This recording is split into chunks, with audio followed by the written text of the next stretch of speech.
Hare Krishna. This morning I read something very interesting, potentially controversial, potentially confusing, very enlightening. We're not going to talk about that. Hare Krishna. We're going to continue talking about what life is like in the spiritual world so that we can become inspired to go there. That's the idea. If we just talk about controversial things which we cannot understand, we might be staying in the material world like for lifetimes, talking about what we can't understand. Now, I'm a little late this morning because, as you may or may not know, my AC unit leaks water all over my desk. It's right up there. So I had to spend a little time this morning Googling why AC units leak water, and I found out why. But now to fix it, that's another thing. So that was why I'm a little late today. I haven't set up the keyboard. We have, Okay, you want to know the controversial thing that I was reading, right? It was about the jiva falling from somewhere. Where did he fall? Where did the jiva fall from? He fell from somewhere. Definitely fell from somewhere. No controversy. There's no controversy about the reality that he fell. That's why we're here. Until we have a body, we fell. But where he fell from, that I read some interesting things. So interesting, we won't discuss it. But the reason he fell, you know. And the reason we fell, to be Krishna's competitor, we have to give up that in order to be his servant and enter the spiritual world. Then I was also reading, Prabhupada said, if you're Paramatma realized, you can't enter the spiritual world. He said, just like the four Kumars, they couldn't enter, they were Brahman realized. It's not for them. Only when that bhakti is developed, then you can go. So even Paramatma realized cannot go to Vaikuntha. Hare Krishna. Okay, so we're going to chant Jai Radha Madhava. I came late, so I have to drag my keyboard over here. Bear with me one moment. I will be back in probably 30 seconds or less.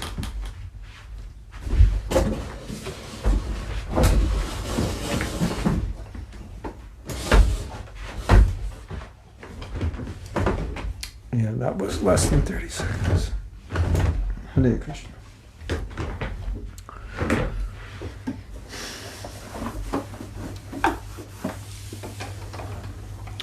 I was also reading about something we had spoken of before, about the pure devotee. He's always in the spiritual world. He's not in the material world. So to go to the spiritual world, not such a big thing, in the sense that he's already there.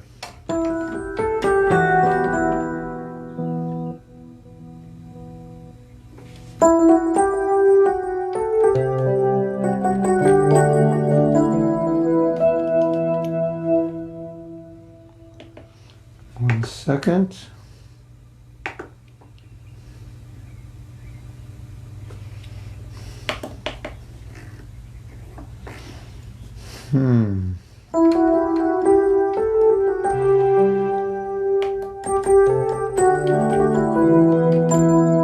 Jai Radha Madhava Kunjabi Hari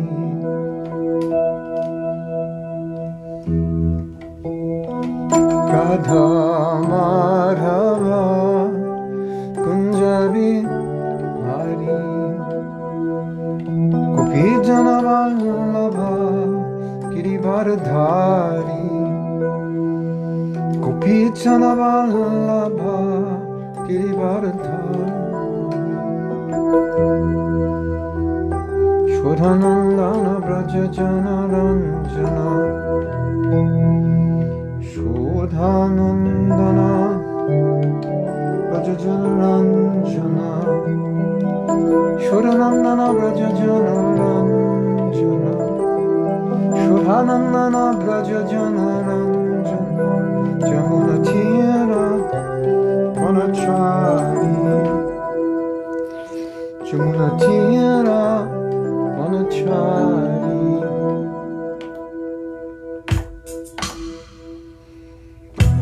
Radha Madhava Kunjabi Hari Radha Madhava Kunjabi Hari Gopijana Vallabha Girivara Dari Gopijana Vallabha Girivara Dari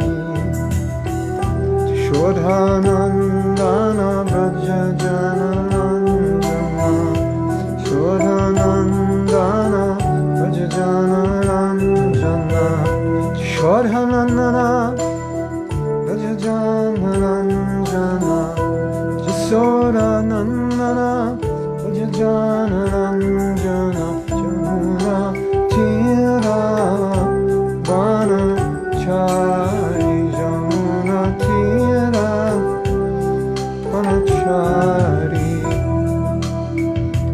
Radha Madhava Kunjabi Hari Jaya Radha Madhava Kunjabi Hari Radha Madhava Kunjabi Hari. One more time. Radha Madhava Kunjabi Hari. Hare Krishna Hare Krishna Krishna Krishna Hare Hare Hare Rama Hare Rama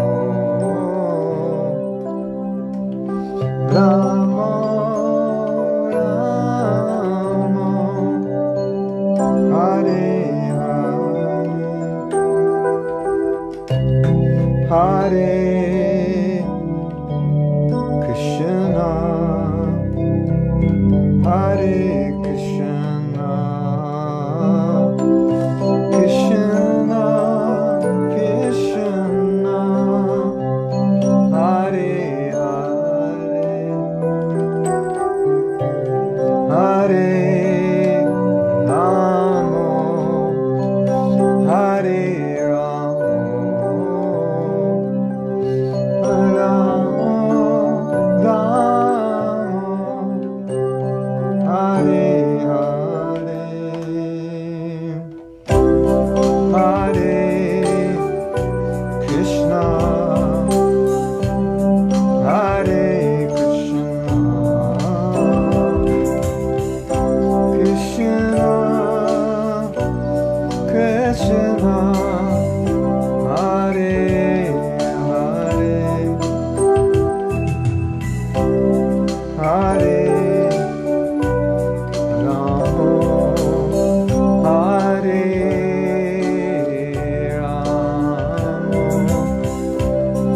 Rama Rama Rama Hare Hare.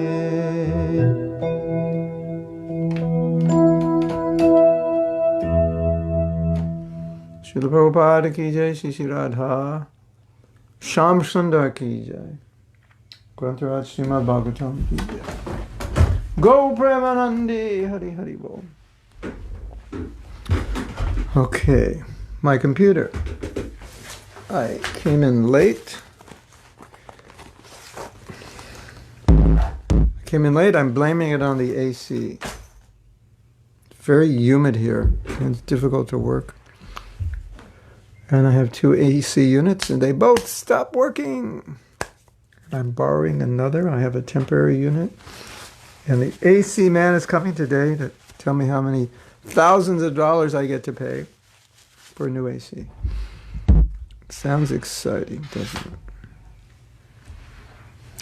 You come to the material world to enjoy, and you end up working hard to pay for everything that you want to enjoy. I don't know. It seems like a bad deal to me.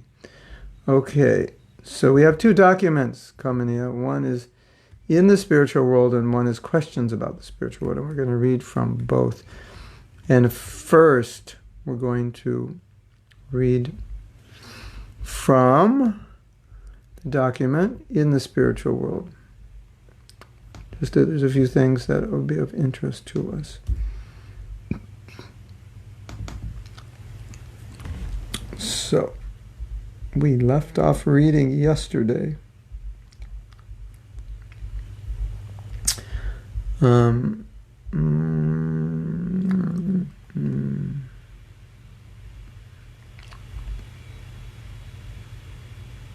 Let's start with time in the spiritual world.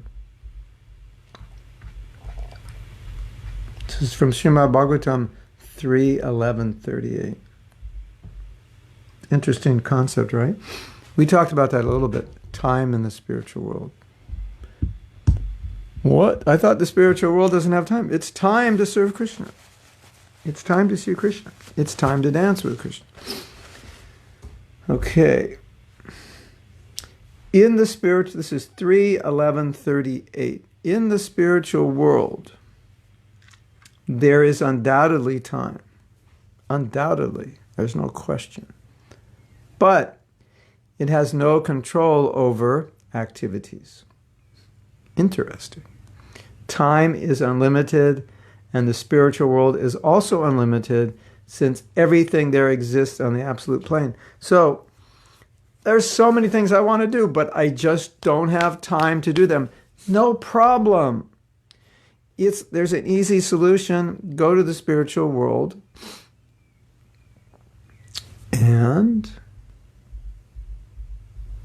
look at all the time you want. Enjoy like the Lord. Yeah. I know. We're not going to read that one. So,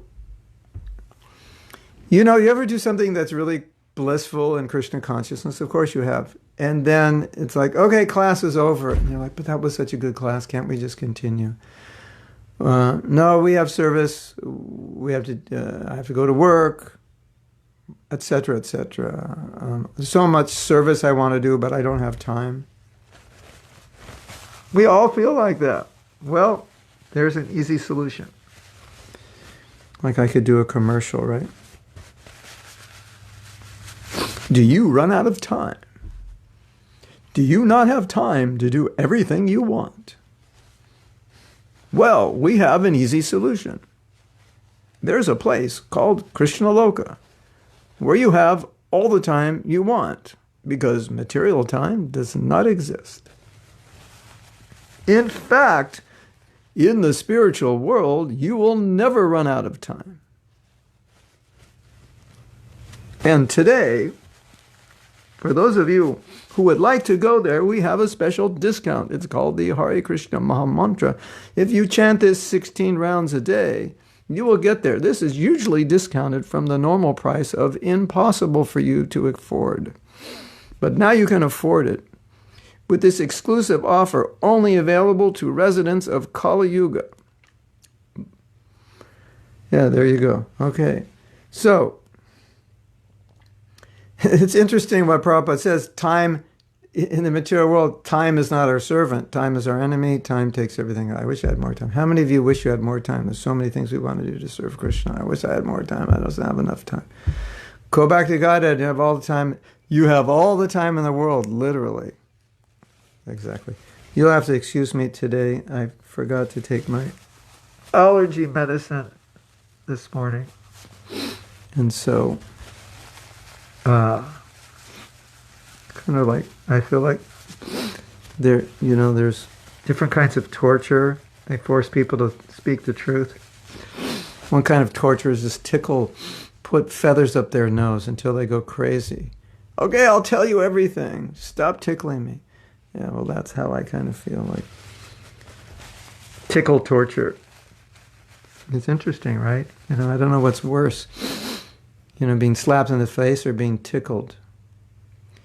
Just having a body is the problem, any way you look at it. So, we were talking about this on Wednesday, I believe, Tuesday or Wednesday, how everything in the spiritual world is there to serve Krishna's pleasure, but it's also there to serve the devotees, because Krishna likes to serve the devotees.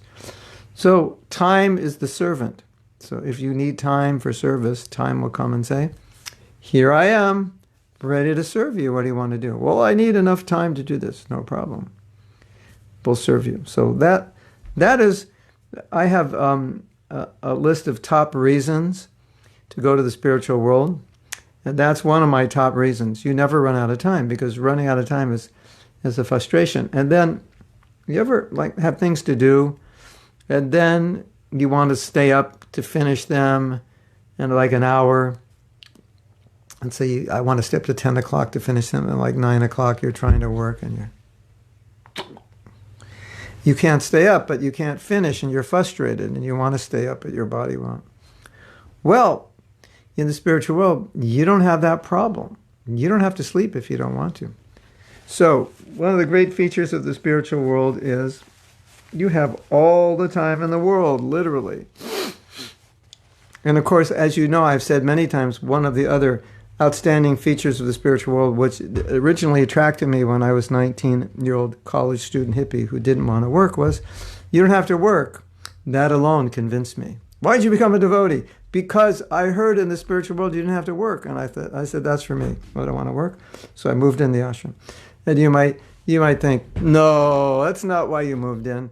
But honestly, that was one of the main reasons I moved in. I mean, I was philosophically convinced, but I didn't want to work. And I thought, but move in the temple, I don't have to work. I don't have to worry about that.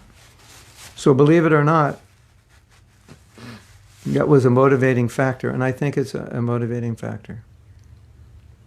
And if you say, but I like to work, Prabhupada said, your work is your punishment. In the spiritual world, there's no work.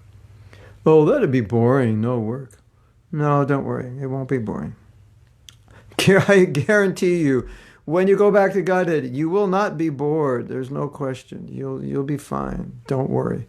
Well, I don't know if I want to go, I'll miss my grandmother and my pet dog and my parakeet, and, I don't know if they make chapatis like my wife makes them. Don't worry. You'll be fine when you get there. You'll be more than fine. You'll be super fine. When you get there, you'll look back at the material life and go, that was just a bad dream. And that's it. You won't worry about anything. Hare Krishna. Okay, so here's another interesting quote. It's called Everyone Forgets Krishna.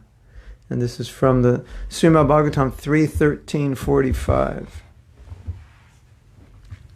You say, everyone forgets Krishna in the spiritual world. Oh, we have to clean here. Hold on, it's cleaning time.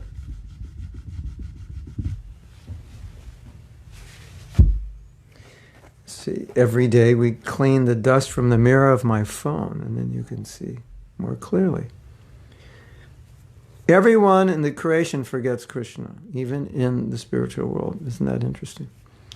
Those who are in the spiritual world are absorbed in your loving service, forgetting themselves and you also. And those in the material world are absorbed in material sense gratification, and therefore also forget you. So what does it mean that in the spiritual world they forget you? Well, at least in Krishna Loka, they forget that Krishna is God.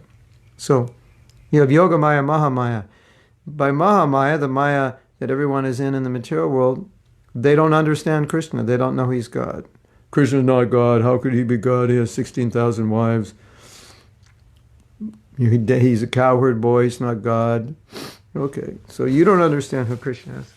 And the residents of Braja, they don't understand who Krishna is. They think he's just a cowherd boy.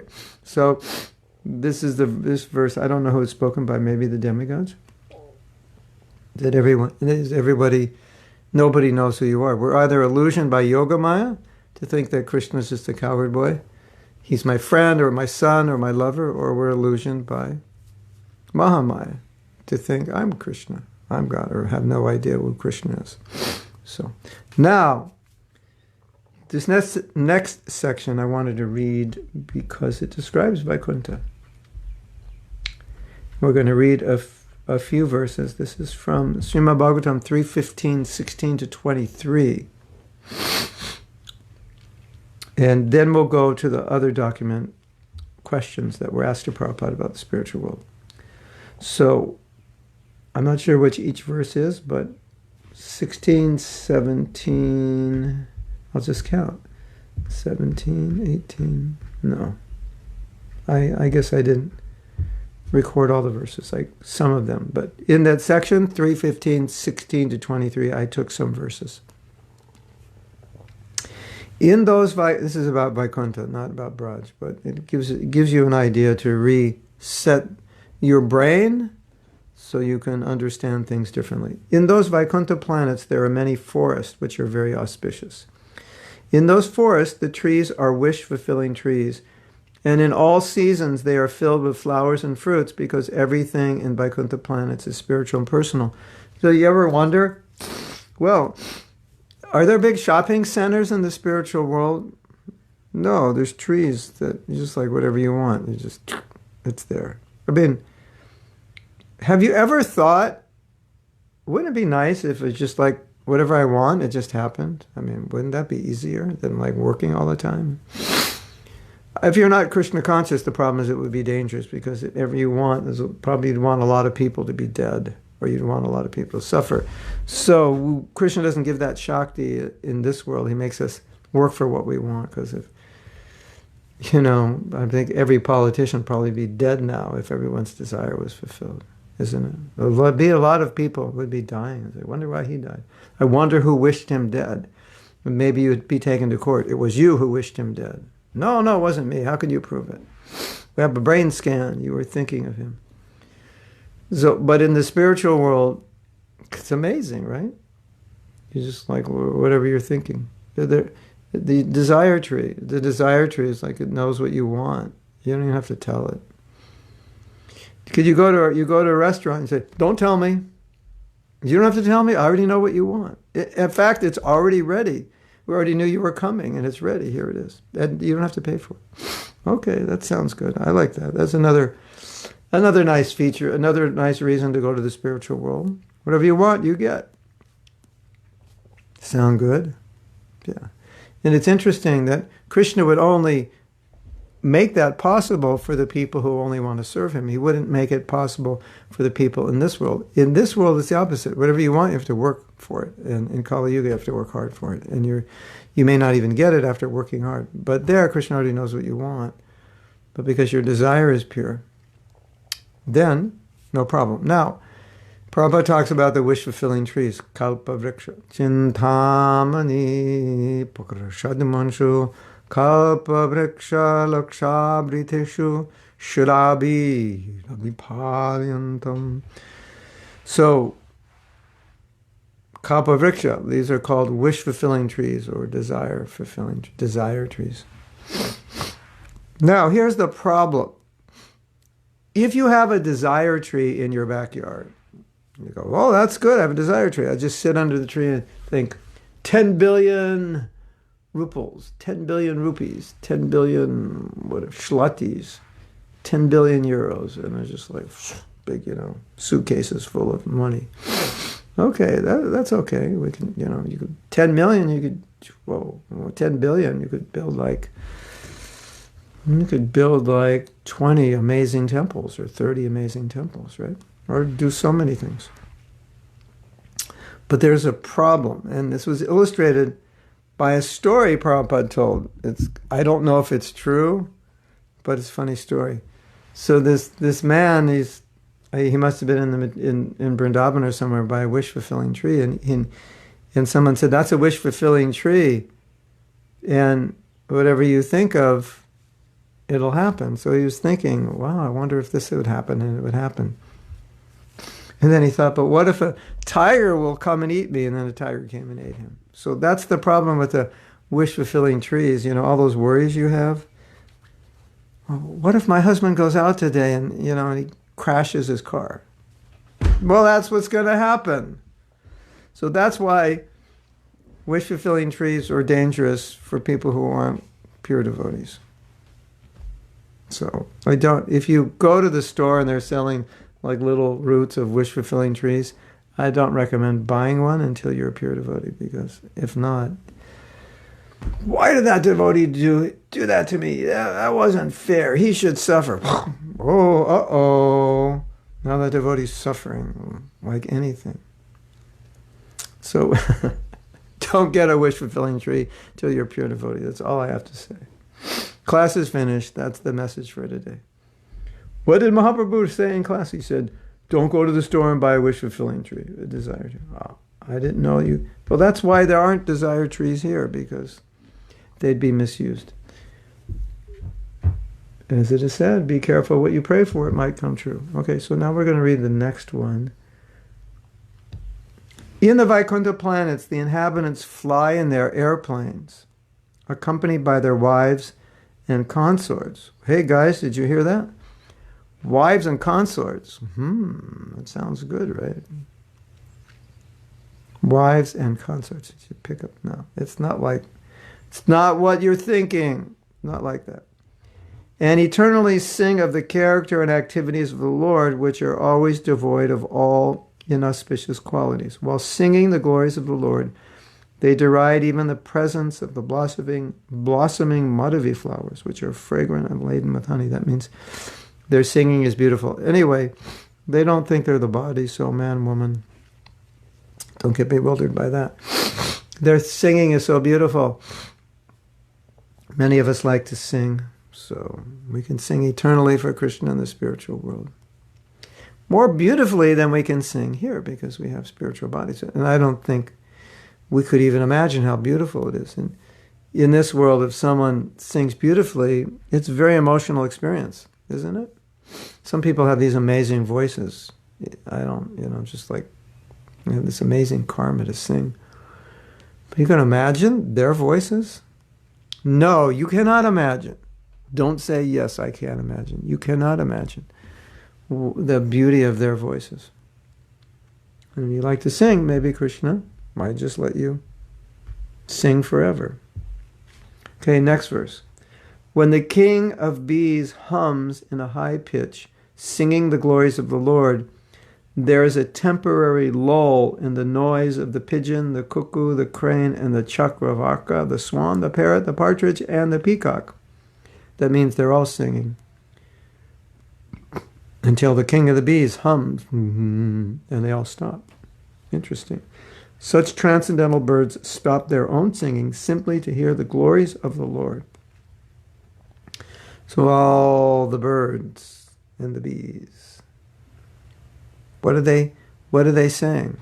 Well, you hear the peacocks in Vrindavan, right? So we say, well, they're Radhe, Radhe. And someone else said, no, they're not saying Radhe, they're saying New York, New York. Because those, I don't know, they like New York or something. New York, New York. But others say they're saying Radhe, Krishna, Radhe. So we understand that spiritually speaking, they're all singing the glories of the Lord, all the animals. That's what they do. Such transcendental birds stop their own singing simply to hear the glories of the Lord. Quote, although flowering plants like the Manda, Kunda, Kurabaka, Utpala, Champaka, Arna, Punaga, Naga, Geshara, Bulaka, Lily, and Parijata are full of transcendental fragrance, they are still conscious of the austerities performed by Tulsi, for Tulsi is given special preference by the Lord, who garlands himself with Tulsi leaves. And now, the glories of Tulsi. I don't know where that came from. Maybe that was another verse. It's probably another verse in it. I thought it was the same paragraph. So next verse. The inhabitants of Vaikuntha travel in their airplanes made of lapis lazuli, emerald, and gold. Gold Airways. Gold and jeweled airlines. Although crowded by their consorts, who have large hips and beautiful smiling faces, The male inhabitants cannot be stimulated to passion by their mirth and beautiful forms. Why can they not be stimulated to passion? Because there is no passion. There is no Rajagun. So we have to remember, it's like the example Prabhupada gives. This man is thinking, he's pulling a boat, and he's thinking, when I get rich, I'm going to put padding on the shore of the lake so I can walk on pads when I pull the boat. And say, well, you don't understand, sir, when you're rich, you won't have to pull boats. So it's like everything's looked at from the perspective of our reality. So, you see, man, woman, spiritual world, what's our reality? Man, woman, the material world.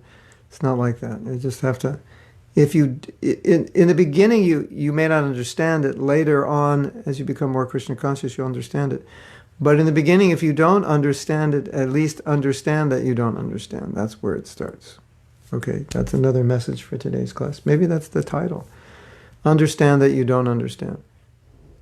And so when you hear these things, you may say, I don't exactly understand them. That's okay. At least understand that you don't understand. By understanding you don't understand, you understand that it's different. And that's why you don't understand. And therefore, you actually, in some sense, understand by understanding that it's not like this. There's no passion, there's no ignorance, there's no goodness there. So it's totally transcendental. It's like a totally different place. When I was first went to India, it was 1975.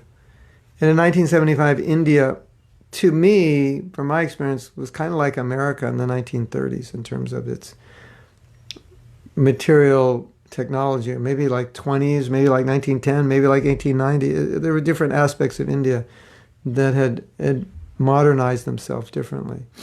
And I remember once being in the post office, and you'd have to wait to get the phone in the post office. You'd have to wait. There'd be a line. And then, this was for long distance calls, and then you never knew if you would connect. So I was sitting in the post office, and it must have been built during the British Raj. And it looked like turn of the century or 1920, something like that. And I was just sitting there, and I was thinking, India must be like America was in like 1920 or 1930. So that's what it was like. It was just different. Like everything was different. If you had to deal with anything official or legal, there was an amazing amount of paperwork, and there were no computers. And you buy something, and they give you a receipt, and you go over there to get it stamped, and then you go over there to pick it up, and then you go over there to give the person the receipt so you could walk out the door. And, it was like, whoa, I just bought an apple, and I had to go through all that to buy an apple. Something like that. Of course, I'm exaggerating. But in some cases, I'm not exaggerating. Some things were as simple as like getting an apple, and they send you here and get him to sign it. He has to prove that you can buy an apple. How old are you? What country are you from? Do you have ID? I mean, it was like that. Could you imagine they want to see your ID to buy an apple, and they want to check your passport? Did you reserve the apple? It was like, okay, I'm making this up, but it was as frustrating as if I didn't reserve the apple. Well, then you can't buy it. Or your passport expires in 3 months. We can't let you have the apple. It was like that. It was just like crazy. Like totally unexpected. And when we went to Mayapur, the toilet we used was a hole in the ground. And a little box, some wood around it so people wouldn't see us. Like that. So a godbrother of mine who was the president had been to India the year before. And I said, what is it India like? He said, I can't explain it to you. You have nothing to relate to it in America. You just have to go there.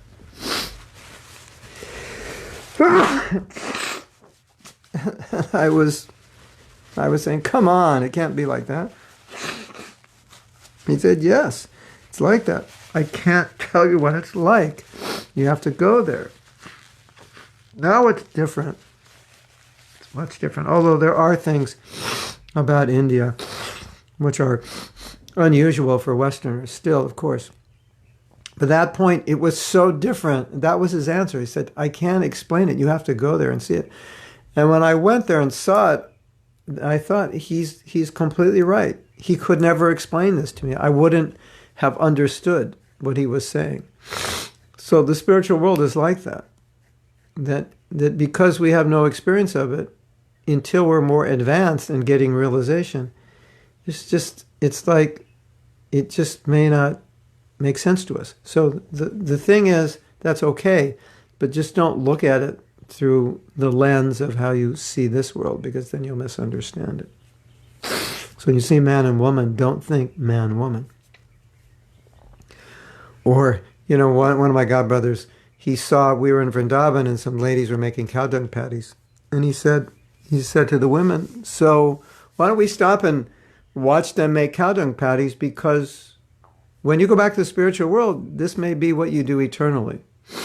So if you were thinking of becoming a devotee, and then, you're like Bhaktin, like 19, and you're very much appreciating Krishna consciousness, and then you say, well, what's your view of eternity? And I tell you, I say, probably you'll be making cow dung patties eternally. And you'd run out the door and say, I don't want to do that, right? Doesn't sound fun, does it? So that's a material conception. I don't think anyone would want to be making cow dung patties for the rest of eternity. But in the spiritual world for Krishna, it's a different experience. So he stopped and he said to them, so let's watch them make cow dung patties, because probably this is what you're going to be doing. Or some of you could be gopis making cow dung patties for the rest of eternity. So you might as well get into it. Or I always imagine myself going with Krishna, taking the cows. So I said, I got to get used to cows. I got to hang around with cows because I'll be eternally with cows. What if you don't like cows? He's like, I don't want to go to the spiritual world. It's Goloka. It's the place of cows. I don't like cows. I don't like the way they smell. I'm afraid of cows. The cows are not like that. Don't worry. So that's the point. Okay, let's read the next verse. There's 3 more verses we'll read, and then we'll go to our other document, questions Prabhupada answered. So we just read about the beautiful airplanes made from lapis lazuli, which is, I think it's kind of a blue stone, and then emerald, which is green, and gold. Imagine an airplane made of emeralds, lapis lazuli, and gold. Maybe one of the artists out here could draw a Vaikuntha airplane. I think, what does the airplane look like? Go to the Bhagavatam, there's some pictures of that. Get an idea. But maybe there is a picture that some devotee drew, gold airplane. Probably there is. So the next verse. The ladies in the Vaikuntha planets are as beautiful as the goddess of fortune herself. Another reason to go back to Godhead. Beauty. Ladies, do you want to be beautiful? Be honest. Do you want to be gorgeous? Be honest. I know the answers. I don't care. I'm a devotee. Oh, yeah, right. You don't care. I don't believe you. Now, you can be as beautiful as a goddess of fortune. Without potions, without creams, without vitamins, without dyeing your hair, without makeup. It's all possible with our new product called Vaikuntha. It's like if you read this, you see one of the things that I think becomes clear is that it's like all these desires we have in the material world, they're just perversions of this. Like, I want to be beautiful. I want to live forever. Why do you want to be beautiful? So you're going to attract the opposite sex. Why do they want to be beautiful? To attract Krishna. So that same desire to be beautiful, live forever, so forth. Why do you want to live forever? Because if I live forever, I could enjoy sex forever, basically. Prabhupada was on a morning walk, and he walked by a movie theater, and the name of the movie is their Sex After Death. That was the name of the movie. And Prabhupada really took off on that when he saw that, started talking about it. He said, yes, You can inform them. There is sex after death. Yeah, you'll become a pigeon, so you'll be fine. You're worried about sex after death. Yeah, you'll probably become a pigeon or some other animal, monkey or whatever. So you're fine. Don't worry about it. You're covered. So, why do you want to be beautiful? Why do you want to live forever? So you could have sex forever. Why do you want to be beautiful? But the desire to be beautiful, the desire to enjoy all these things, it's all there. It's just for Krishna. So, why would you want to stay here? It makes absolutely no sense. Because even to get like a portion of what they get in the spiritual world, you have to work really hard. You have to tolerate so much. Those of you who live in cities like Delhi, Mumbai, Kolkata, just living in the city is an austerity. Prabhupada said that. He said, living in Calcutta is a huge austerity. He said, it's so difficult, I can't even live there. And I'm from here. Prabhupada said that in a lecture, looking for more tissues. He said, I can't even live here. Even though I'm from here, it's so difficult. So, everything you want is not here, and everything you want is there. Why would you want to stay here? It's only the illusion of Maya who makes you think you're going to get it all here, and you never get it. And you think, why do I have to go there? I'll get it here. I'll get it tomorrow. It's almost happening. Just a few days away from getting whatever I want. No, it doesn't work that way. Okay, so ladies, if you like to be beautiful, we found the solution to eternal youth, the fountain of youth. You never get old, and you're more beautiful than any demigoddess. What to speak of what Prabhupada said, the frog-like looking women of this world. No offense to the women. We could also say the frog-like looking men. Next verse. The goddesses of fortune worship the Lord in their own gardens by offering tulsi leaves on the coral-paved banks of transcendental reservoirs of water. Coral-paved banks. Have you ever seen a coral walkway?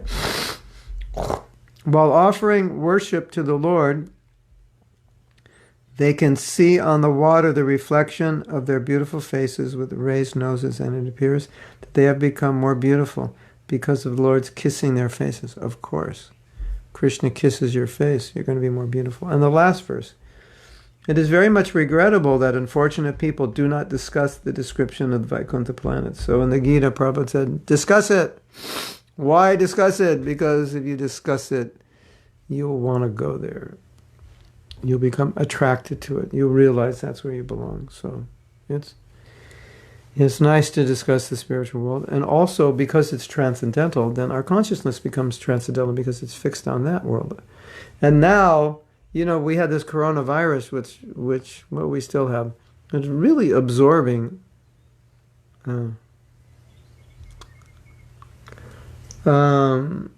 allergic. Vijay Lakshmi said, I'm allergic to everything in Alachua in the summer. I'm allergic to what pervades Alachua in the summer. I already had this in the house.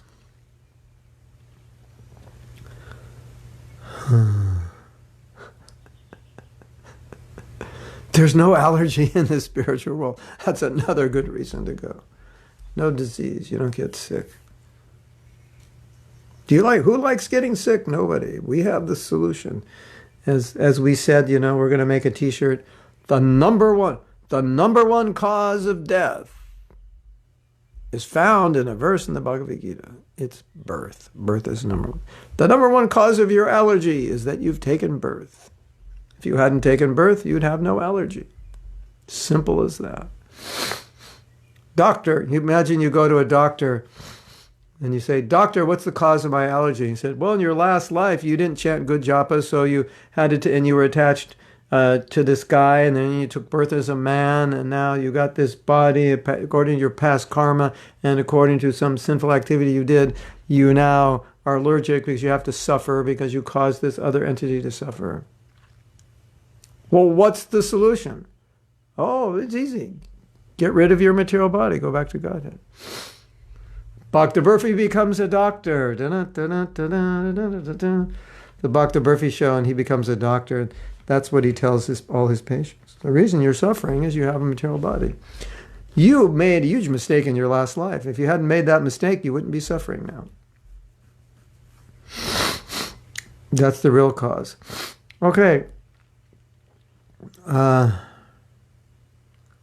Yes. So our business is to talk about so what I was saying is, like, when this coronavirus thing happened, it just caught everybody off guard. And we had no experience of it. So naturally, because we had no experience of it, we want to read about it. So everybody's reading about it, learning about it, right? Isn't it? It is. You can agree with me, it is.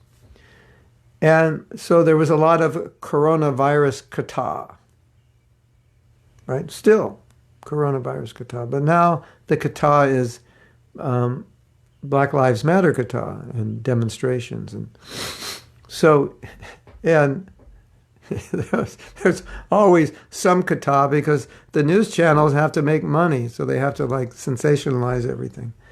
Right? Isn't it? Mm.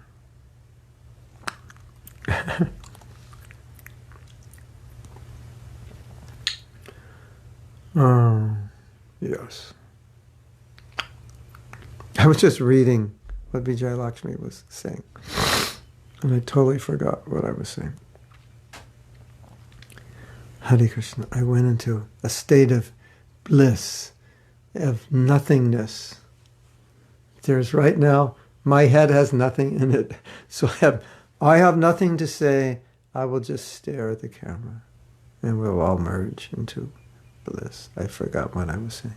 Okay. And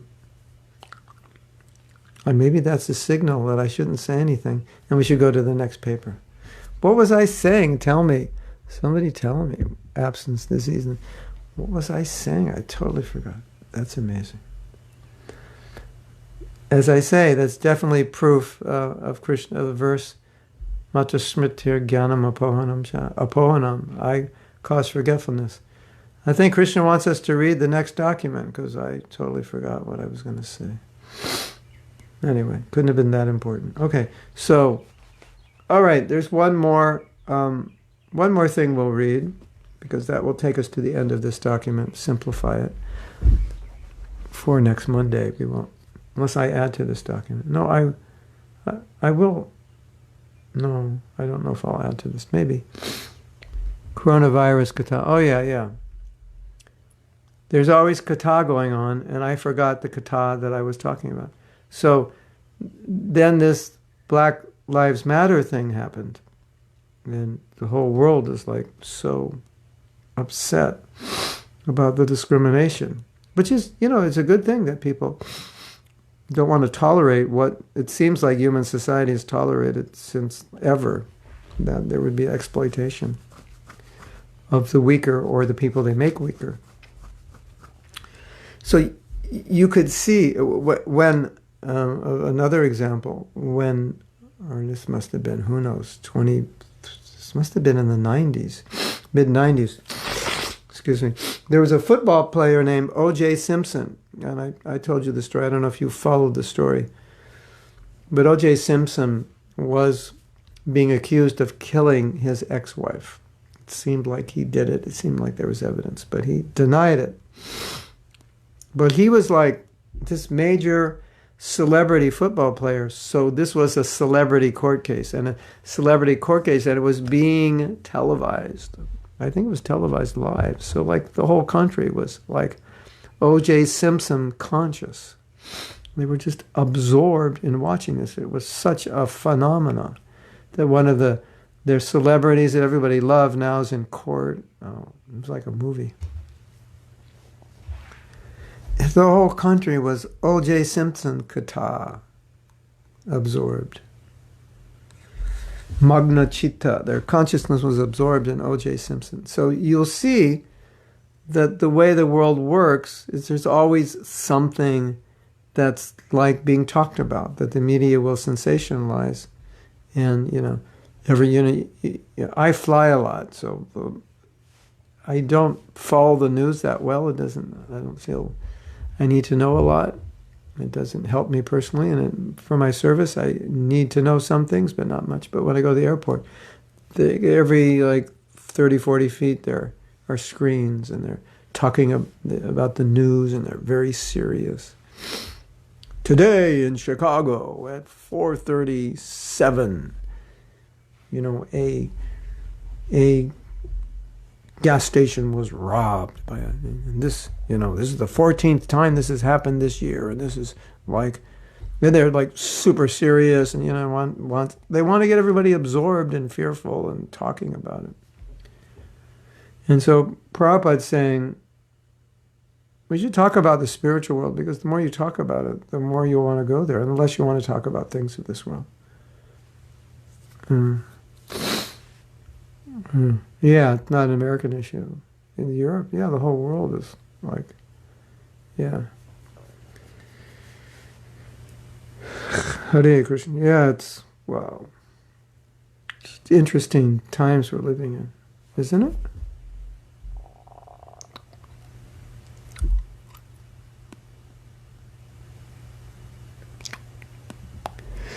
Isn't it interesting also, like the world has tolerated racism, and now that Kali Yuga is progressing, so-called, there's so many signs that it's progressing positively. But the question remains, Kamaniya, can you actually remove racism from the hearts of all the racist people without the going in there with the holy name in Krishna Katha? That's a question in my mind. But of course, people are raised to be racist, so that's really the heart of the problem. If they're educated, then it would be different. Yeah, I gave a class about racism. Was it yesterday? Yeah, I gave a class about racism, but I guess Radha Priya has to get the class and put it up. I was just describing in that class how we're all deeply affected by prejudices gleaned in our early years, because at least when I was young, I don't know about for you in London, in England, but when I was young, America was not a very diverse place. And people of other ethnicities, the only time I saw them was when they came into my neighborhood to do manual labor, like gardening or cleaning or something.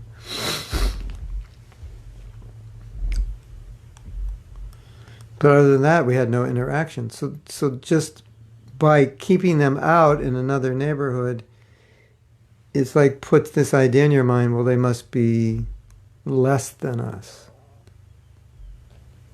because they don't kind of belong with us. So we were discussing that, how deeply rooted prejudice is. But I think it's a fact that this generation, the generation that's grown up in the last 20, 30 years, has really grown up in a different world where they're more appalled. It's more mixed, and they're more appalled by racism. So that's a good sign. But then, there's always the solution. Is there a real solution?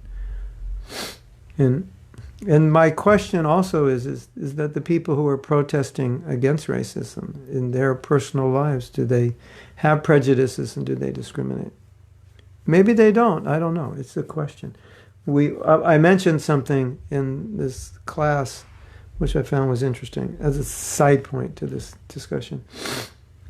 This lady, her name is Jane Elliott, and she's I think a grammar school teacher, or a teacher who helped her students overcome racism and prejudice. And I think she became famous for doing this all through the country or the world. And in preparation for the class, I didn't have much time to prepare for it. I was just watching a conversation with her. And she pulled out a sheet, and she said, here's a color chart of various shades of brown and tan. And so it had little squares. And so you'd have light like tan, almost, just like closer to white, and then you'd have dark tan closer to black, and squares And so you have all these various colors of 10, and if you go to a paint store, you realize that there's so many shades of one color, and they'll show you, there's a whole, they'll give you samples of green, and there's like 5,000 greens, right? Like, look at this green. This is like unusual green, right? It's not the same color as green grass. It's not the same color as green plant or green, the leaves on a tree.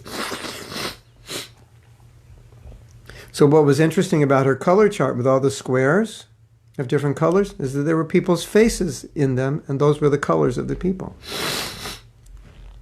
So she was saying, so there's a lot of colors out there. So she was appalled by what's going on in the world, and that's good that people are appalled. And I think it also it's also good because people see this contamination within the consciousness of so many people in the world, and it at least will make some people think that this is something that needs to be rooted out from the consciousness, and that's what we do. We cleanse. What's our service? Cleaning consciousness. What do you do? I have a cleaning company. Oh, interesting. What do you clean? Consciousness. How do you do that? Well, we have the brush of Krishna Katha. We have the lotion we have the liquid cleanser of Harinam. We have the we have the scrub brush of Vaishnava Sangha. What else do we have? We have the rinse of deity worship. I mean, this is what we're doing. Right? Or cleansing. Okay, so let's read some more. And so let's go to the document called Questions about the Spiritual World. This is...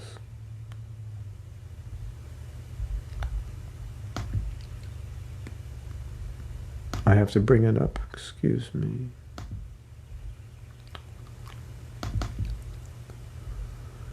Questions about the spiritual world.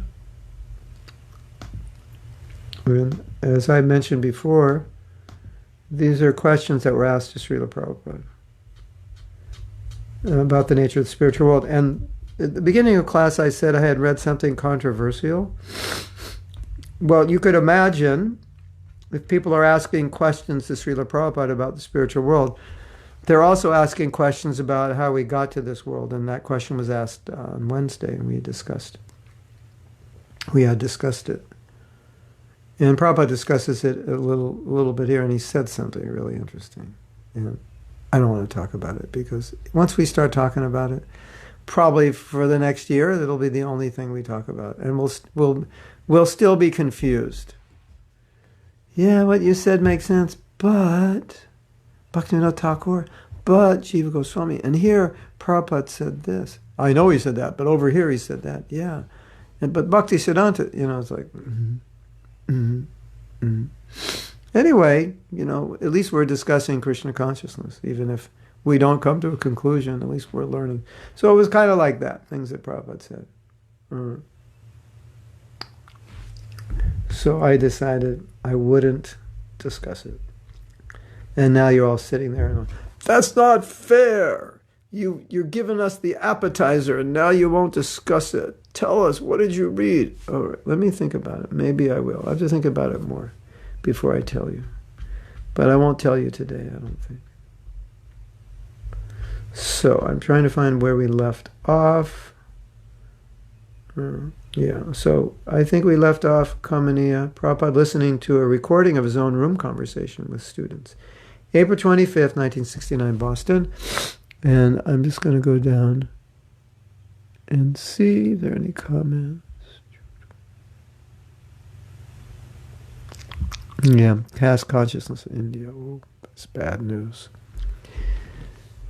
It's easy to preach we're not the body. We're all a family of the spiritual level. People might accept that more right now, yeah. I mean, whatever problems are in the material world, there are always opportunities for us to place our philosophy as a solution. But since you brought this up, I will tell you something that I said yesterday, and this was a problem I had, and I'm sure you have this problem, and you've probably thought about this. I was asked to speak on racism, and because of the current situation and prejudice, and how spiritual life, specifically understanding you're not the body, is the solution. And so, what do you think my problem was when I was given this assignment? Well, my problem was, I have learned I'm not the body. You have learned you're not the body. Can we say we're free from racism and prejudice? Can we say we like everyone equally? When I was in Poland, and Krishna Karshan, he said, actually the Polish people, because of the past history with the Russians, they don't like the Russians. And when I grew up, we saw Russians as enemies. Now I have Russian disciples. I don't see them as enemies. But that's how we grew up. So does it all go away just by hearing you're not the body? Well, the problem is it doesn't.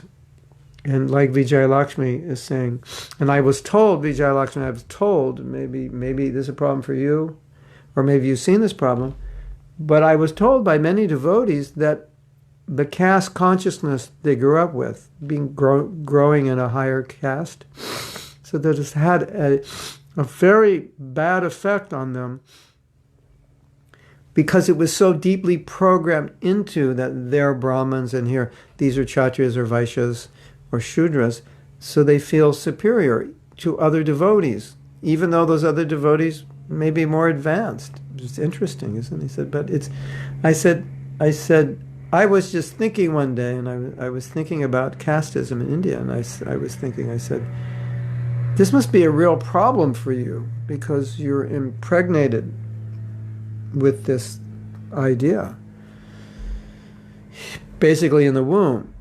And many of them said, yeah, it's really difficult. I find that it affects me, even though I'm a devotee, and even though we know this is wrong, and even though we know Kalo Shudra Shambho, everyone's born a Shudra or less. That's a compliment.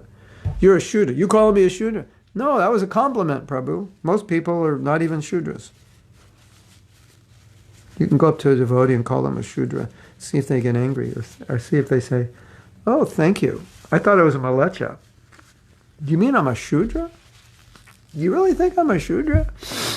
Well, thank you for that compliment, Prabhu. I thought I was a Malecha. I didn't think I qualified for Varnashram. So,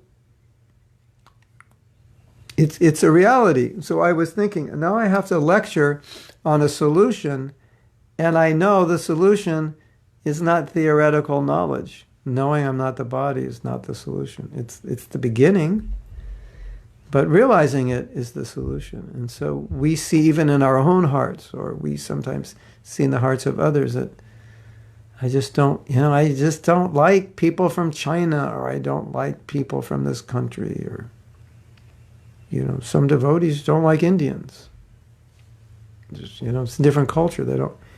They don't like to have wobbling and no problem.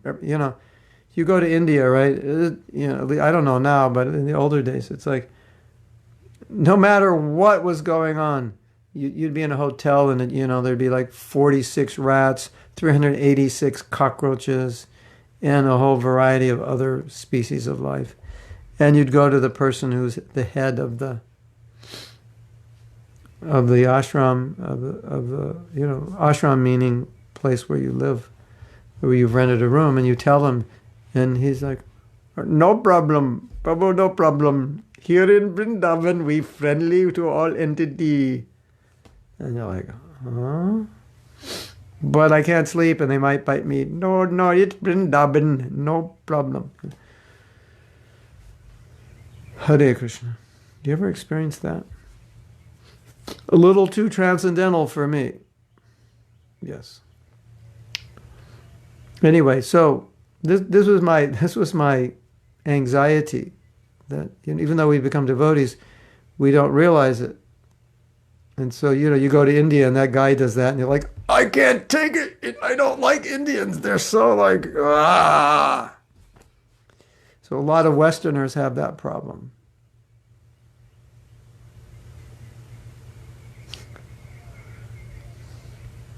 What's the problem with Indians? The problem is they're so Indian. So you're an American and you don't want Indians to be Indian. I'm like, what do you expect them to be? American? They're Indians. They do things differently. I think some Western devotees, when they go to India, they go, I like India, but the only problem is the Indians, they're too Indian. Yes, no problem.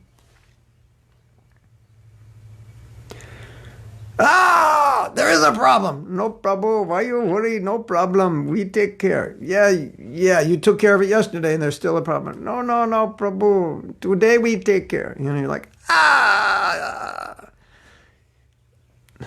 you're too Indian for me. I remember, I remember one year coming back, I was trying to get like a SIM card in Mayapur, and I got one SIM card, but it turned out it didn't work in my apartment, and then the internet wasn't working. We had a call, but it was down for 3 days, and then I came back to America, and we didn't have any internet. I needed a SIM card, and I called.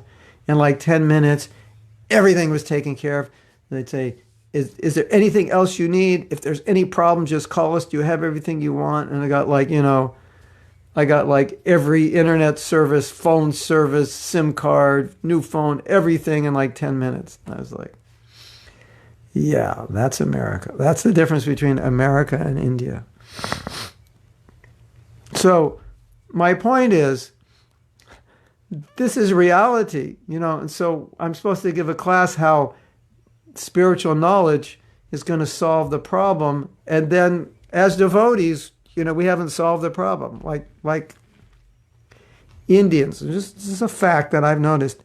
Indians do not like, Indian Hindus in general do not like Muslims. They just don't. They used to, before apartheid, Prabhupada said, no problem.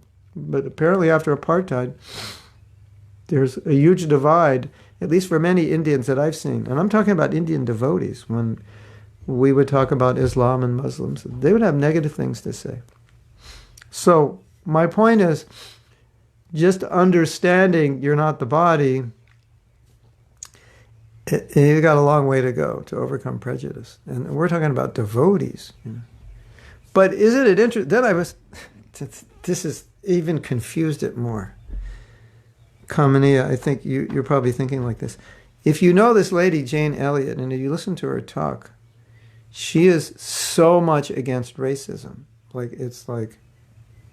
She's like, look at, everybody's the same. Do not discriminate. This is horrible.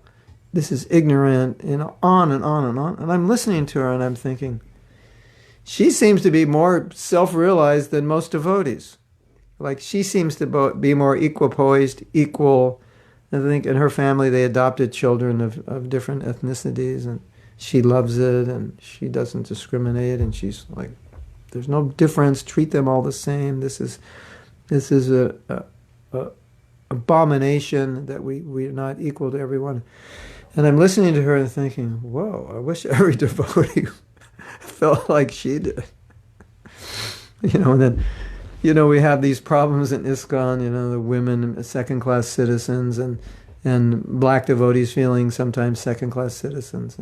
And then here's this lady who's like, no, we have to treat everyone. So that was my problem. And I'm sure you've seen this problem when you might listen to someone talk about something and you're thinking, oh, yeah, this is how devotees are supposed to think and feel. And this person seems to be thinking and feeling like that, and they're not devotee, but they have religious backgrounds. So you can't say they're not devotees exactly. They have religious backgrounds. So that was my problem in talking about this topic, thinking well, I have the solution. It's really simple. You just chant Hare Krishna and love everybody. Come on, people now. Smile. Come on, people now. Let's get together. Come on, people now. How does that go? Smile on your brother. Everybody get together. Try to love one another. Right now, it's the big song when we were hippies. I forgot that one line. It's called the Young Bloods. Come on, people now. Let's get together. Smile on your brother. Try to love one another right now. Something like that. Come on, people now. So, that idea, I was like, it's not that easy. So I just did a confession to them. I said, this is how I was raised. And I was raised with prejudice. And I recognize it, and I deal with it, and I work to overcome it.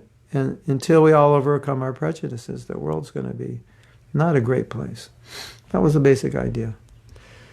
And we had discussed that with the devotees who organized it, and they said vulnerability is always the best. Admit, your own challenge. Okay, so we should read more about the spiritual world. It's more interesting than prejudice, isn't it? And all the poor devotees who are raised in caste consciousness, it's not easy. It's definitely not easy.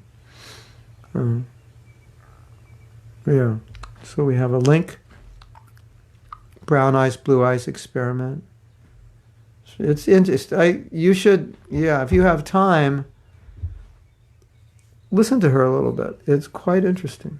And now, because this is topical, now is the time to be talking about these topics. It's on everyone's mind.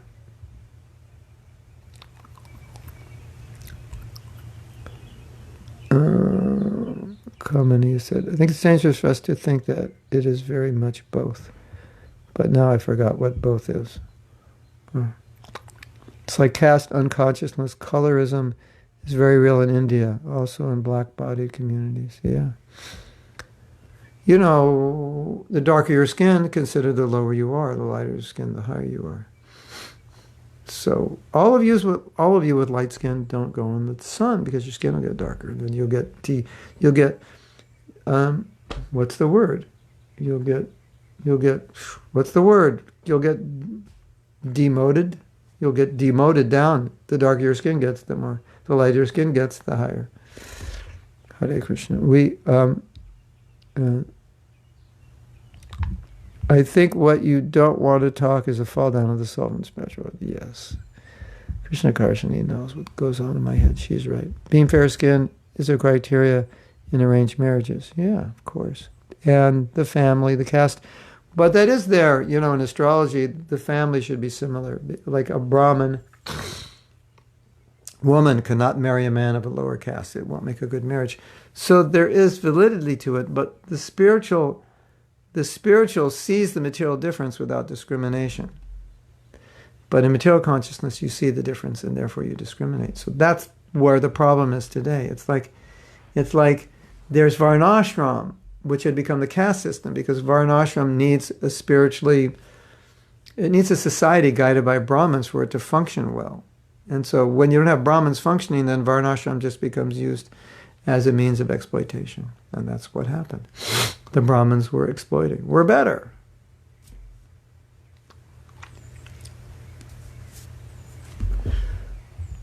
It was, for older generations, education was denied. Well,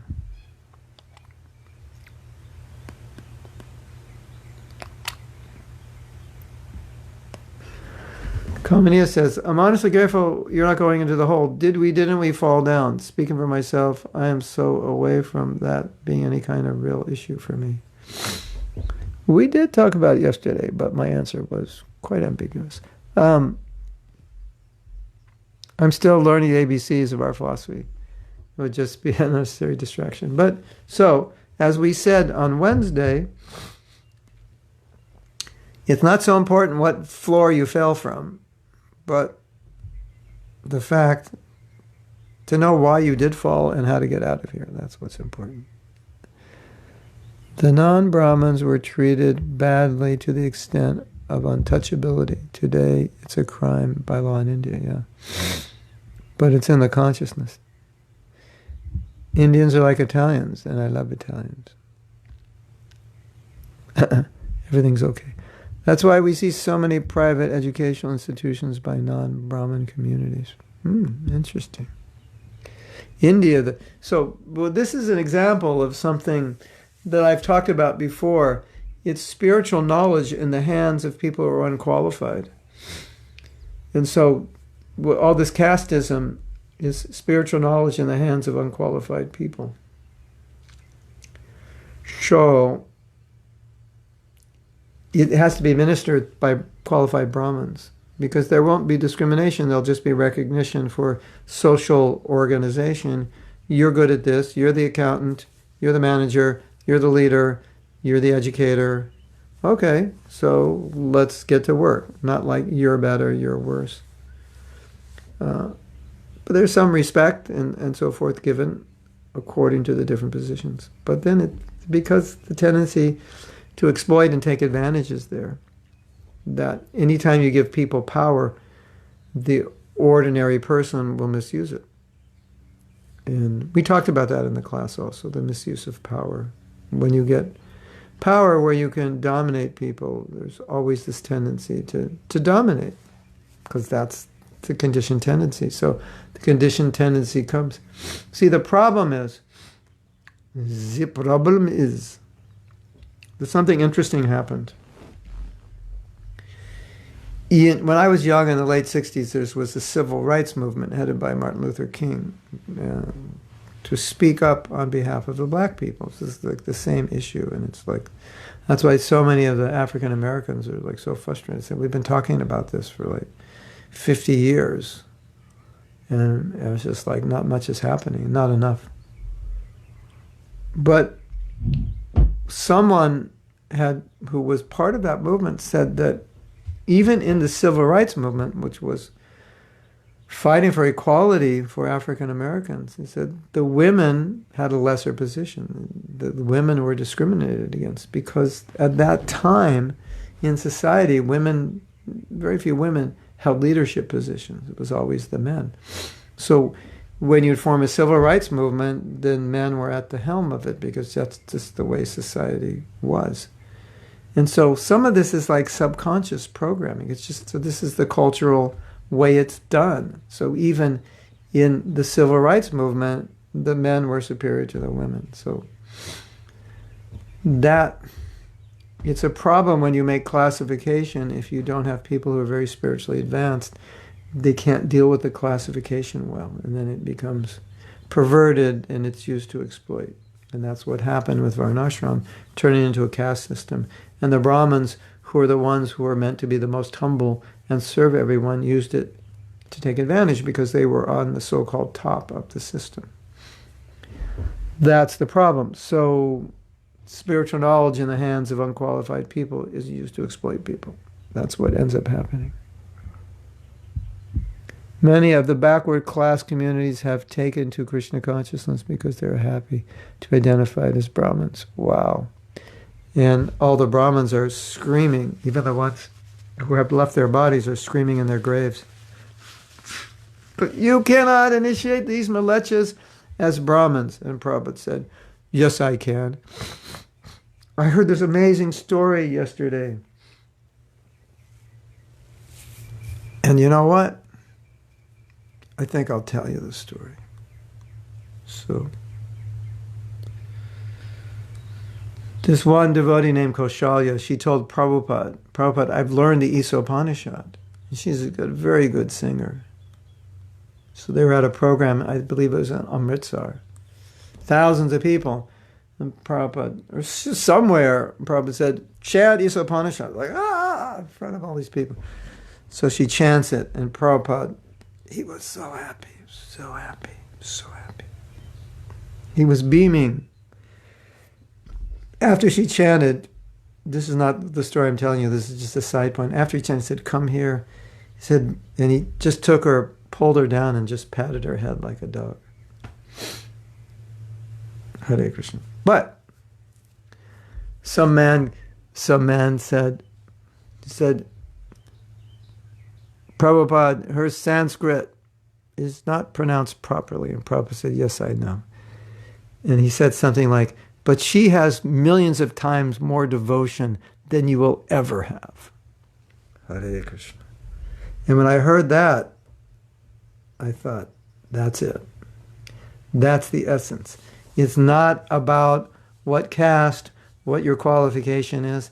It's about your bhakti. And, we call this bhakti. Hello, everyone. You know what bhakti means? It means love. It doesn't mean Sanskrit pronunciation. I have a lot of bhakti because I can pronounce Sanskrit perfectly. It's not mantra, it's mantra. It's not karma, it's karma. It's not your dharma. What's your dharma, Prabhu? It's dharma. You're such a malecha. You can't even pronounce dharma properly. It's not Arjuna, it's Arjuna.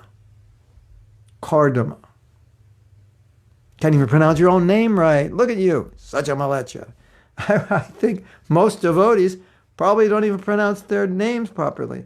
We pronounce our names according to the language we speak, so we speak it that way. In South America, the second syllable of words is commonly longer than the first. So they don't say sadhana, which has a long A in the beginning. They say sadhana. I had some bad sadhana today. I'm like, it's not sadhana, it's sadhana. I go, oh, really? It's because they're pronouncing it according to their language. That's what we do. And when I heard this, I said, in my heart, it was like pounding. I said, yes, this is it. Love. She has love. And Prabhupada knows she has love. And therefore Prabhupada, because he sees her love and feels her love, says to this man, you'll never have this love. You don't even know what love is. So this is what bhakti is. Love for Guru, love for Krishna, love for the Vaishnavas. It's not Sanskrit pronunciation. I'm better than you are because I can pronounce Sanskrit better than you. You're just a malecha. You're not even a Brahmin. You can't even pronounce Sanskrit. Why don't you just take off your Brahmin thread? You're just a fake. Did Prabhupada ever say that? No, he just laughed. Jayananda was trying to chant the Gayatri Mantra. Prabhupada was showing him, and Prabhupada was laughing. And the Prabhupada's trying to explain, and Jayananda couldn't pronounce it. And Prabhupada said, never mind, useless. You'll never pronounce it properly. And Prabhupada didn't care. It was like, just, do it. Somehow or other. So the bhakti is always what's important. And so if the so-called outcast has bhakti, millions of times better than the Brahmin without bhakti. Even though the Brahmin can pronounce mantra perfectly. Om Purnam Adaha Purnam Idam Purnat Purnam Udachyate Purnasya Purnam Adhaya Purnam Eva Vasishyate. Perfect Brahmin, right? With no bhakti. What's the point? What's the use? Now, does it mean you shouldn't try to pronounce Sanskrit properly? No, it doesn't mean that. It just means if you can't, which some people can't, it's not their nature. They don't have the language wires in their head for pronunciation. And or it may be, their language makes it hard to pronounce. It's like trying to make the mouth do something it doesn't know how to do. Anyway, isn't that a beautiful story? I think it was worth listening to the end of this class just to hear that story, don't you think? She has millions of times more love and devotion than you will ever have. Whoa! You know why Prabhupada said that? That was out of love, because he loved her so much. If you hear the story, how she became a devotee, it was like from the moment Prabhupada met her and she met Prabhupada, Prabhupada just took care of her like a daughter or a granddaughter, like they were already associates. And he's just like, he just really gave time to her and really was just like a friend and a father to her, and she became a devotee. So there's a lot of love there.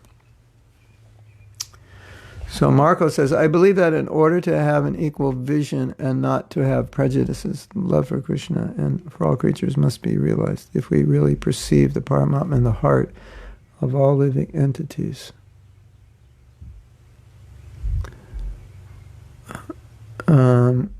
We would not harm anyone, but we would only give love and unconditional service, yes.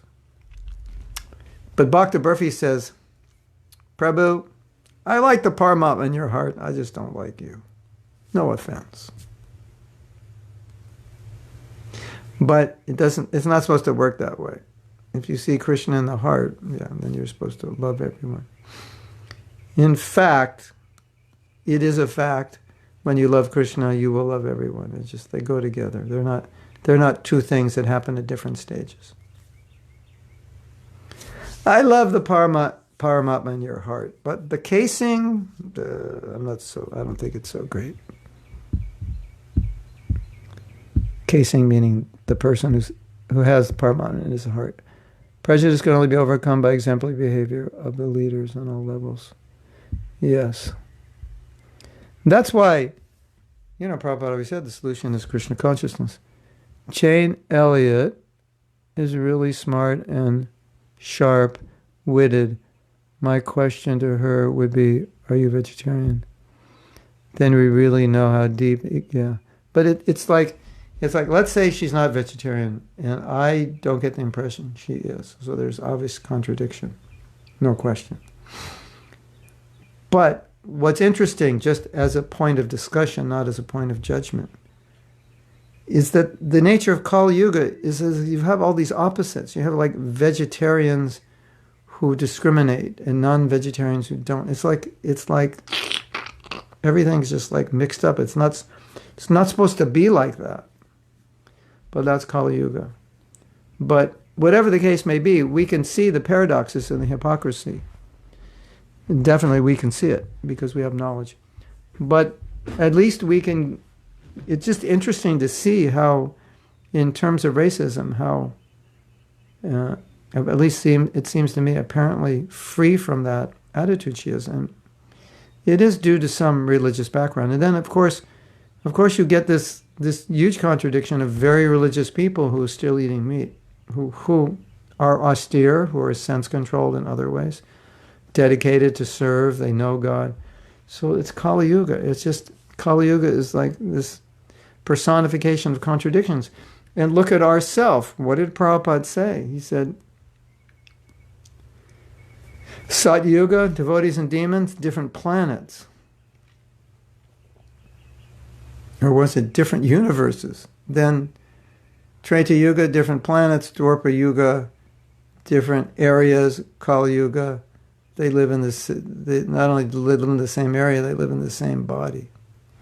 So you have are you a devotee? Prabhu, are you a devotee or demon? I think I'm a little of both. At least it feels like that. He said, yeah, that's what Prabhupada said. In Kali Yuga, the devotee and demon live in the same body. In former ages, they lived in different neighborhoods, different planets, different universes. I think that's the four. But anyway, in Kali Yuga, so that's like there's so many contradictions in Kali Yuga. And that's why sometimes you have to keep all these things in mind when you're trying to understand Krishna consciousness and apply it. It's not black and white. And you have devotees who have amazingly good qualities and at the same time struggling with so many anarthas. It's like, how could you have all these good qualities and have all these anarthas? It doesn't make sense.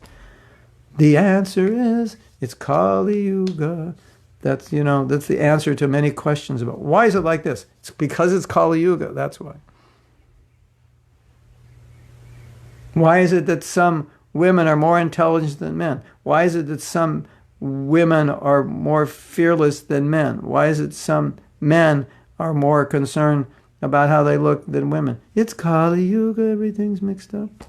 How is it that the Prabhupada picks up the Malechas, makes them better devotees and Brahmins than the people born in Brahmin families? It's Kali Yuga. That's, so we have to consider these things and trying to understand philosophy. And, philosophy is like, yeah, this is how it is if everything is normal, right? I mean, we see so many contradictions. Like one of the biggest contradictions, and it's so interesting. And I think, Parker, you probably experienced this. You get someone, right? He was like 14 years old, right? And he just like walks by the Krishna house and he's like, what's this? Here's the kirtan. He kind of wanders in, peeks his head in there, and it's just like, we go, come in, and he just comes in and smiles. And he starts dancing and he sits down, there's class, then there's prasadam, and he's like, just amazing. And he like stays there all day. And then you realize he's a devotee. And he realizes he's a devotee, and he starts coming back. And he's like, comes back the next day, I read Bhagavad Gita 3 times last night. 3 times. Yeah, I didn't sleep. It's amazing. I love this. How do I become a devotee? And he's like, he comes back and he's like, he cut all his hair off, and we see that. I don't know, not exactly, maybe not to this extent, but we see that, right? And then there's the 14-year-old who's born as a devotee, his mother read him Bhagavatam. He went to Gurukula. Now he's 14 and he's kind of like,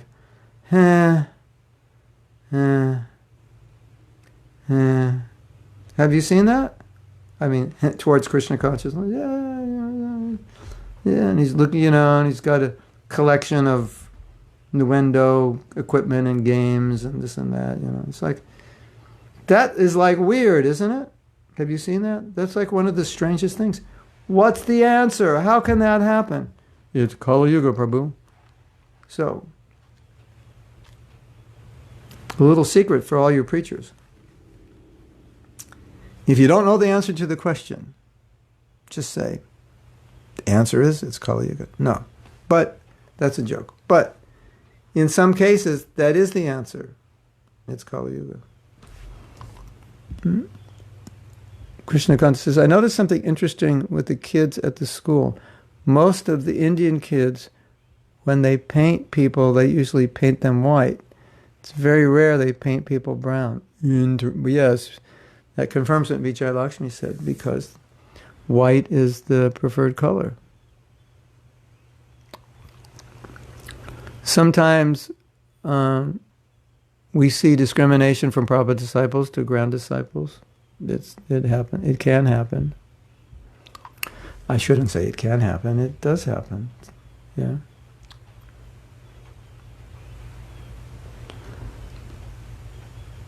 In material life, Krishna is not at the top of the hierarchy of care and protection. Yes. We, even as devotees, are programmed with different kinds of prejudice by society and parents. That was my talk, focused on that. Krishna helped us Polish devotees to overcome our prejudice towards Russian devotees. The tour of my Guru Maharaj. Yeah, because there's so many Russians there.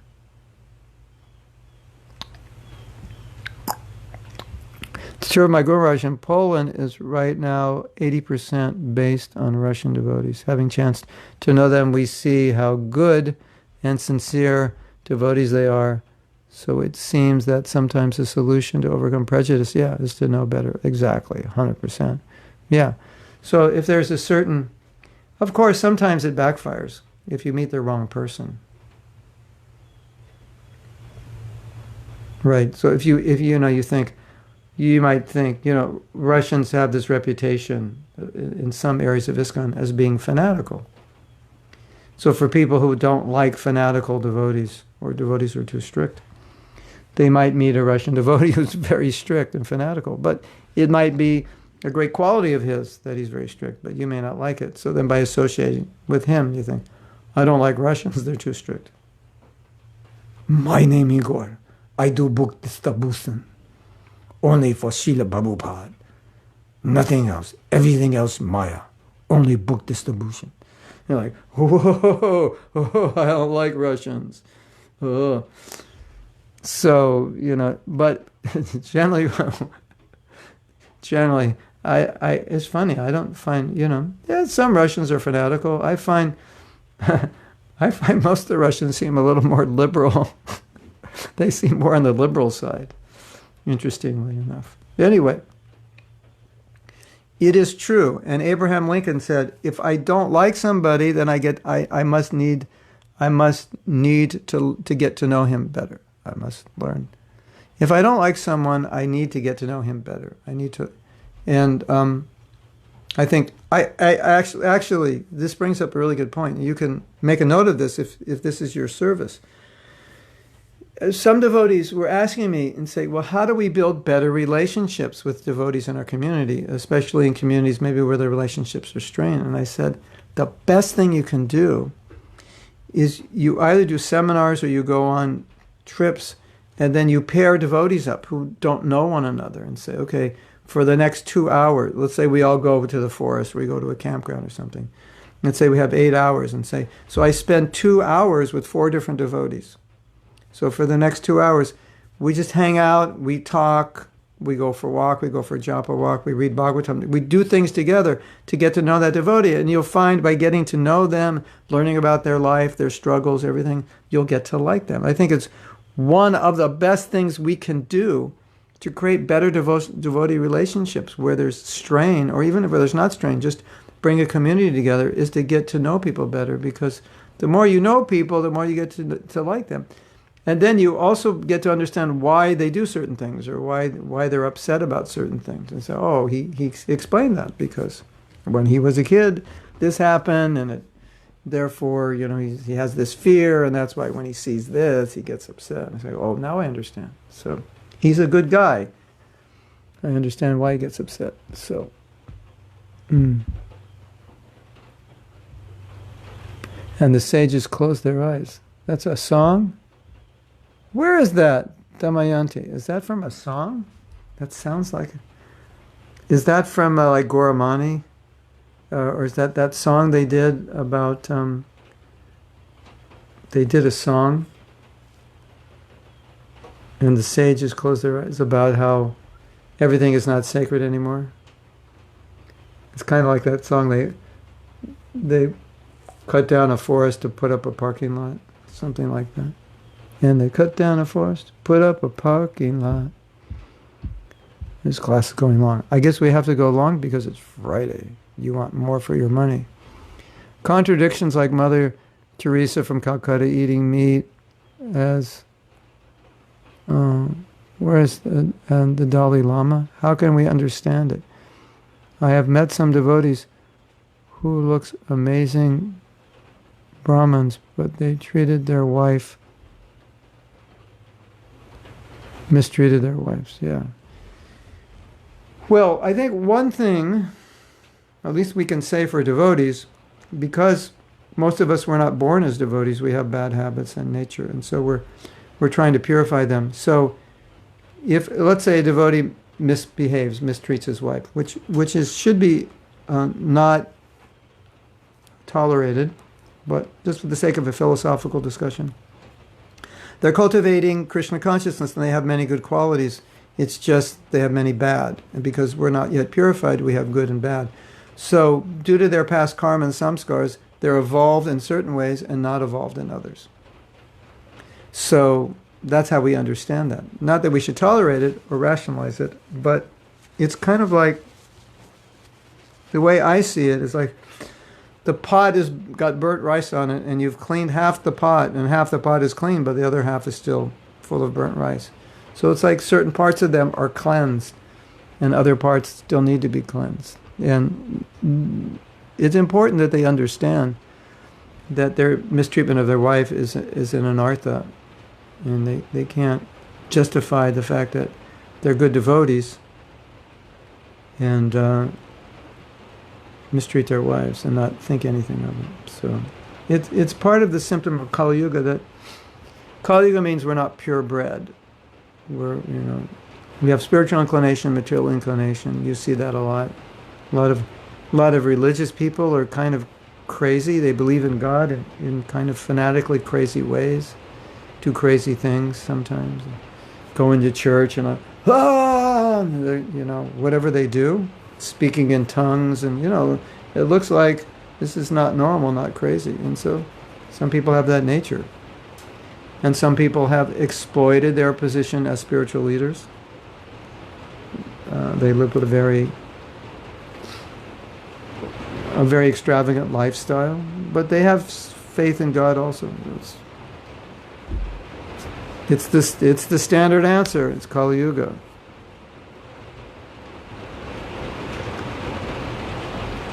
Texture of skin is more attractive than the color of the skin. Also, men find brown skin sensuous. Okay.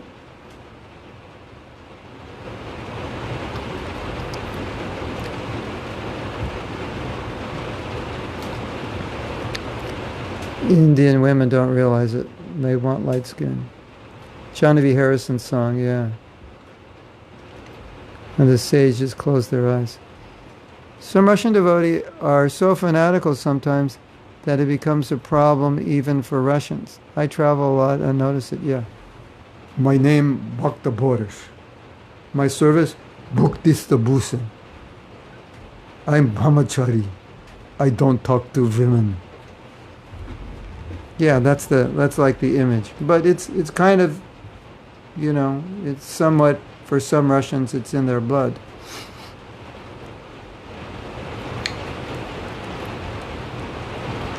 I know sense gratification. Only brahmachari. And so when they talk to you, Nadia, they definitely look at the ground, right? Because they probably don't talk to you. Anyway, but at least a Russian has confirmed it. So that means that, what it means is not all Russians are like that. That's what it means, right? And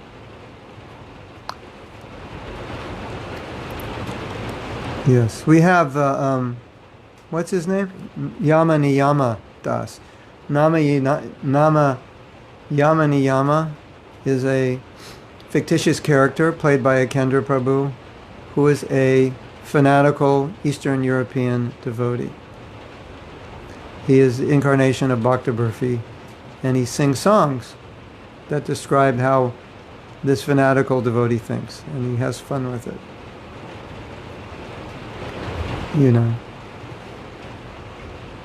Things like, I know eat kami grains. Kami grains is the devil. Things like that, right?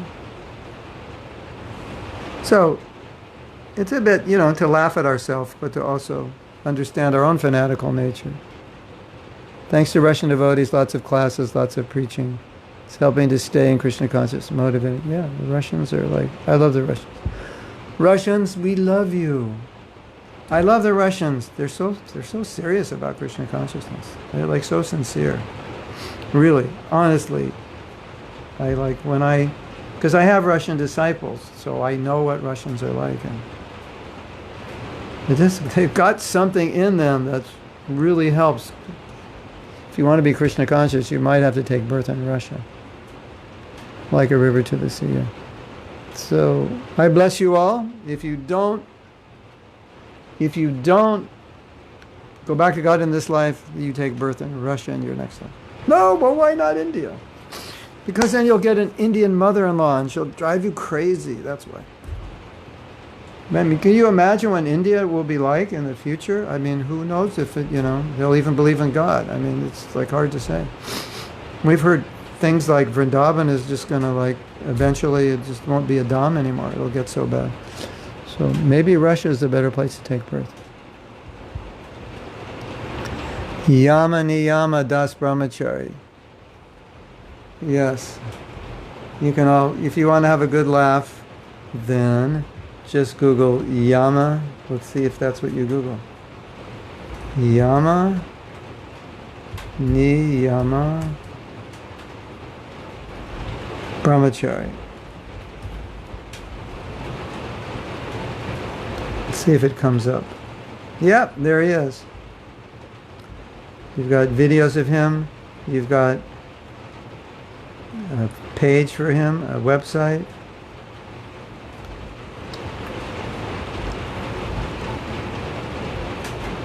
And you have his picture here.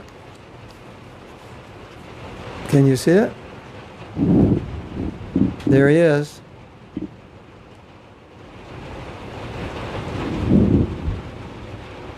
Very, very serious devotee, isn't he?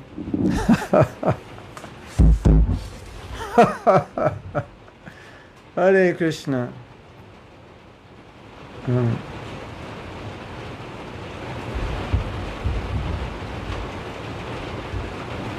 So that's it. You do Yama Niyama Dasa Brahmachari, and you will find him, and you can have some transcendental entertainment today. There he is. Yeah, you can listen to his songs. Right? Should we listen?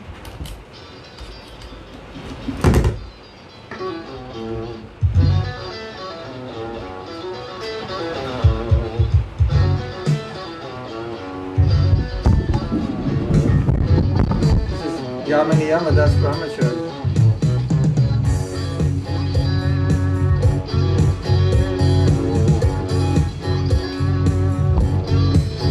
I was a brand new devotee, it was Janmashtami day, and I was terminally starving. I had to eat or else I would go insane. My stomach was growling, it was practically barking.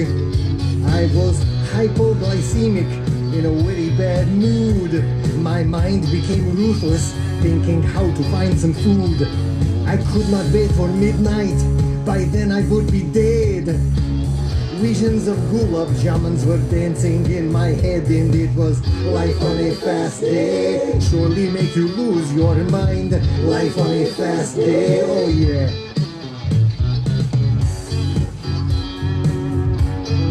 Can you hear that? You want to hear more? Should we stop now?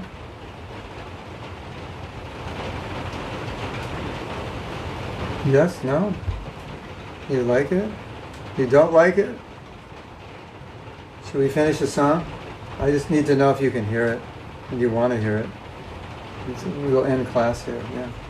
You like it? Okay, let's continue. Can you hear it? It's okay. Just let me know. Are you with me so far? Alright. Eager for sweet rice, mad for the feast. They said to help out in the kitchen, that did not help me in the least.